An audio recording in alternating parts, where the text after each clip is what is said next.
to a very mental Southern Maryland Sports Journal. Sports consultant, Kim Piard, studying masters to be a sports psychologist. See, I want to get into the mind today. I was telling you off camera, forget all the highlights and the statistics. We're going deep today. We're getting in the mind. Welcome to the show. Thank you. Thank you for having me. All right, so right off the top, this stuff fascinates me. To be honest, I wanted originally to be a sports psychologist, believe it or not. Mm-hmm. And then I learned how much schooling you have to do, and I said, check, please. And so I decided to just do highlights and box scores. Okay. But it does fascinate me, so I just want to start there with kind of walk people through the process you're going through now, how you got into the field, and basically your life story. Okay. Well, of course, just a basic understanding that sports psychology is a study of a bunch of sciences blended in together. You have kinesiology, you have, of course, psychology, the biomechanics, and physiology to enhance an athlete's mental performance and physical, to include their performance enhancement positively, not the drugs and stuff. Right. You know what I'm saying? Performance enhancing drugs. So now you're a former athlete yourself, so tell me a little bit about that, your background there, and also what kind of got you from that mold into the psychology of sport. Okay, well, I was a late bloomer of athletic. I actually started my athletic career in high school. I did tennis for a season, then after that I fell onto track. Didn't even know I had the skills of running or anything like that. So I studied, I ran at Albertus Magnus High School from New York. I got a scholarship to run at St. John's University's Red Storm. Red Storm? Whoop, whoop. Yeah. As a full ride student, I had to perform hard. I ran the 400 meters, the 500, and the 800, and all the relays that they needed me to be in. So after that, let's say after college, I did a year professionally running for Haiti. Wow. Pretty interesting, intense.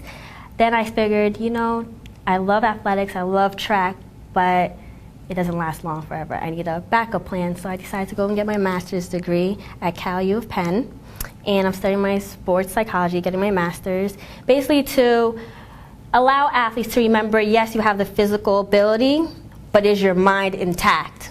If your mind isn't intact, you're not going to perform to the best that you can. So that's when I figured, I need that because of myself as an athlete in St. John's.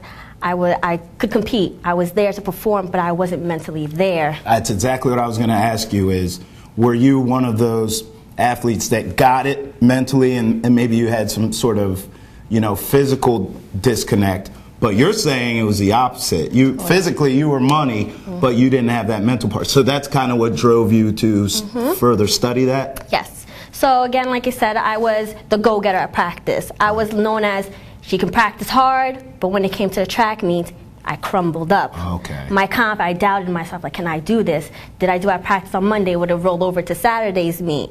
And it totally failed me. I had too much going on in my mind. I was stressing. I was like, my parents going to be proud? Am I going to be proud? What's coach going to say? I can't let my team down. So, of course, that affected me athletically for a good year or two of my athletic career. My coach suggested me to speak to a sports psychologist at school. I thought, I'm not crazy. Right. I just need a little confidence booster. I can talk to myself and get there. So I took the time, met the school psychologist, and they asked me, well, what's going on outside of track? Then I figured out, well, my grades are not going too well. Not eating too good. And he said, do you think that's also a building block to how you're performing? I figured, yeah, you're right. Then I realized, outside of performing on the field, it's within myself. So that's how I figured, okay, this is interesting. This is a whole new field. I didn't know psychologists can mess my mind to increase my sports. Okay, so those are some of the factors that lead to, performance. What about, I have a question about athletes and the perception of, well, not even perception, the facts that they're bigger, faster, stronger than your average person, but the mental aspect is so fragile, it seems, with athletes. What's your theory on that? Why do you think that is?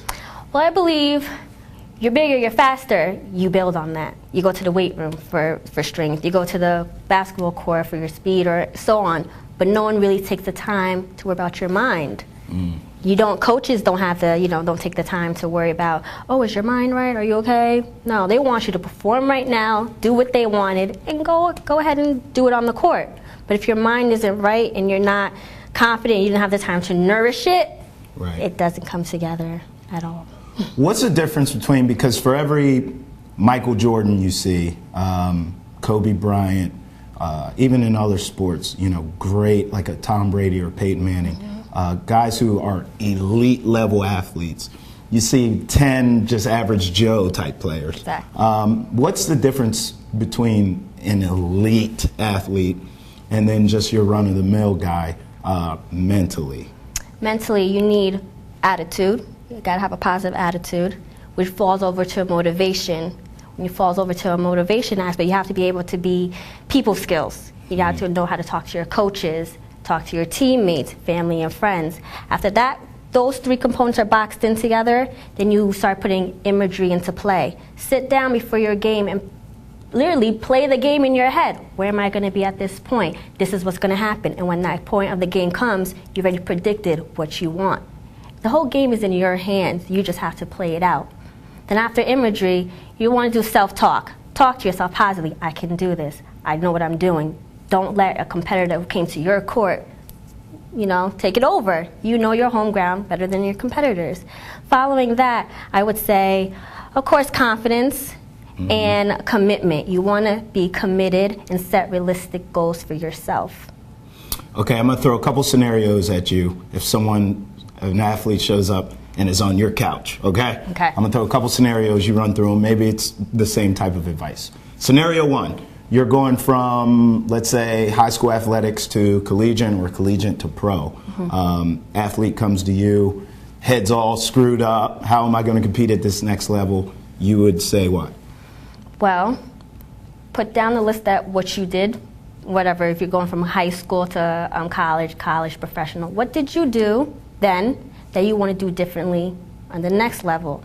Of course, don't say, oh, I want to run faster, but in college you didn't run, what you said you were going to run. So you want to break down, okay, what are the possibilities that I can do and what do I need to still work on? Take things baby steps. Okay. All right, scenario two. Athletes in a slump of some sort. They can't score a goal, they can't make a basket, they're throwing interceptions, whatever the case is. They come to you, I'm the worst player in the world, I'm 0 for 20 in my last whatever games. You do what? Well, definitely pep talk. If you're beating yourself up already, I can't help you. So you need to come in like, yes, I'm in a slump, and you're going to be realizing your issue. I'm in a slump, okay, I'm not scoring as high as I want to. Fine. What can we do? Are you putting the practice time in? Are you talking to your coach? Exactly. Coach, this is bothering me. What can I do? What do you see that I can do? Then after that, you want to sit down, like I said, imagery. Play by play. Where am I fumbling? Where am I questioning myself in the game? Am I correcting myself? My positions, are they correct? You're not thinking about that at the moment of the game, but if you take the time, then you know. Okay, last scenario real quick. Give it to Fans are just berating you. Happens to me all the time. I get heckled. I'm just trying to buy some chicken breasts in the store. Fan comes up, hey man, your show stinks, and they walk off. It messes with my psyche. So if the fans are just butchering these athletes, be it to their face, blogs, whatever the case, they come to your couch, what do you say? Two ways you can attack that. Block them out. They're not there to, hurt you or so physically or verbally, right, but just block them out or actually take things that they're saying into your practice. If they know, hey, you're not shooting right, oh, there's something must be wrong with my shooting, practice that. Sports consultant, soon to be sports psychologist, Kimberly Piard. You hear that, haters? You can't get to me. I appreciate you coming on the show. Thank you for having me. Thank you for watching Southern Maryland Sports Journal with me, Travis Thomas, exclusively on MetroCast Channel 10.